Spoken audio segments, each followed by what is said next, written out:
যে ঘরে একটি সূরা যত বেশি তেলাওয়াত হবে ওই ঘরে আল্লাহ তাআলা তত বেশি রিজিকের ব্যবস্থা করবেন। তাকে রিজিক নিয়ে কোনো টেনশন করতে হবে না। একটা কাঁচা মরিচের জন্য হলেও কারো কাছে যেতে হবে না। এটা বাইহাকি শরীফের 2498 নম্বর হাদিসের ভিতরে রয়েছে। শাহুল ইমান বিল বাইহাকির ভিতরে রয়েছে 2498 নম্বর হাদিস। নবীজি সাল্লাল্লাহু আলাইহি ওয়াসাল্লামের সাহাবী হযরত ওসমান রাদিয়াল্লাহু তাআলা আনহু যখন খেলাফত আসলেন, যখন তার শাসনামল চলল, এমন সময় আব্দুল্লাহ ইবনে মাসউদ রাদিয়াল্লাহু তাআলা আনহু তিনি অসুস্থ হয়ে পড়লেন। ওসমান রাদিয়াল্লাহু তাআলা আনহু তাকে দেখতে গেলেন। আমরা অনেক সময় মানুষ অসুস্থ হয়ে গেলে দেখতে যাই না। এটা হচ্ছে নবী সাল্লাল্লাহু আলাইহি সাল্লামের আদর্শ, সাহাবায়ে কেরামদের আদর্শ। যখনই কোনো মানুষ অসুস্থ হয়ে যেতেন, আপনার সহপাঠী, আপনার প্রতিবেশী অসুস্থ হয়ে গেলে আপনি তাকে দেখতে যান, তার জন্য কিছু হাদিয়া নিয়ে যান। সে হয়তো অসহায় অবস্থা আছে, চিকিৎসা করাতে পারছে না, আপনি তার কাছে যাবেন। এটাই হচ্ছে সবচেয়ে উত্তম পদ্ধতি এবং এটা হচ্ছে সুন্নাহ পদ্ধতি। ওসমান রাদিয়াল্লাহু তাআলা আনহু আব্দুল্লাহ ইবনে মাসউদ রাদিয়াল্লাহু তাআলা আনহুর ঘরে চলে গেলেন তাকে দেখার জন্য। তিনি একেবারে শেষ পর্যায়ে চলে গেলেন।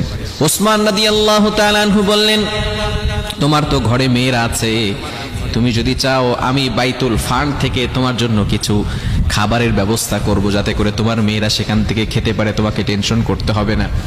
আব্দুল্লাহ ইবনে মাসউদ রাদিয়াল্লাহু তাআলা আনহু বলেন, আমাদের খলিফা ভালো করে শুনেন, আমাকে নবীজি সাল্লাল্লাহু আলাইহি সাল্লাম এমন একটা সূরার শিক্ষা দিয়েছেন, আমার মেয়েরা কোরআন পড়তে জানে, আমার মেয়েরা কোরআন পড়তে পারে, তারা যদি এই সূরার তেলাওয়াত করে আল্লাহ পাক রব্বুল আলামিন ওই ঘরের ভিতরে রিজিকের ব্যবস্থা করে দিবেন, অন্য কারো দরকার হবে না।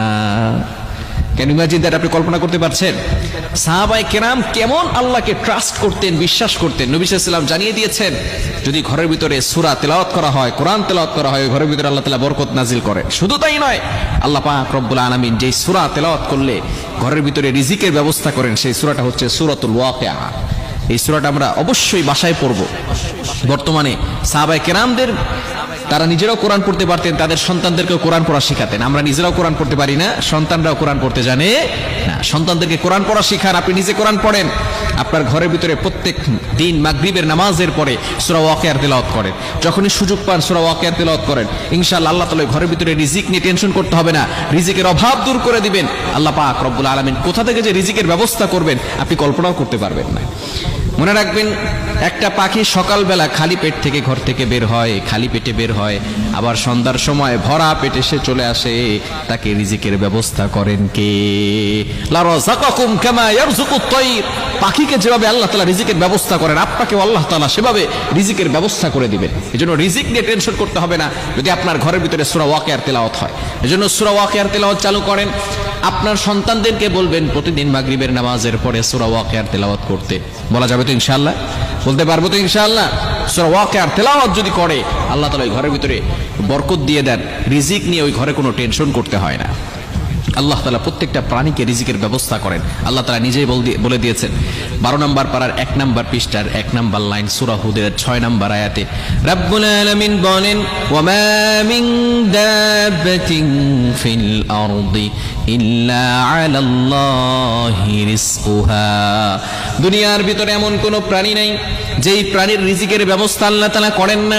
আল্লাহ পাক রব্বুল আলামিন সকল প্রাণীর রিজিকের ব্যবস্থা করেন। সুতরাং আমরা হলাম শ্রেষ্ঠ মাখলুকাত।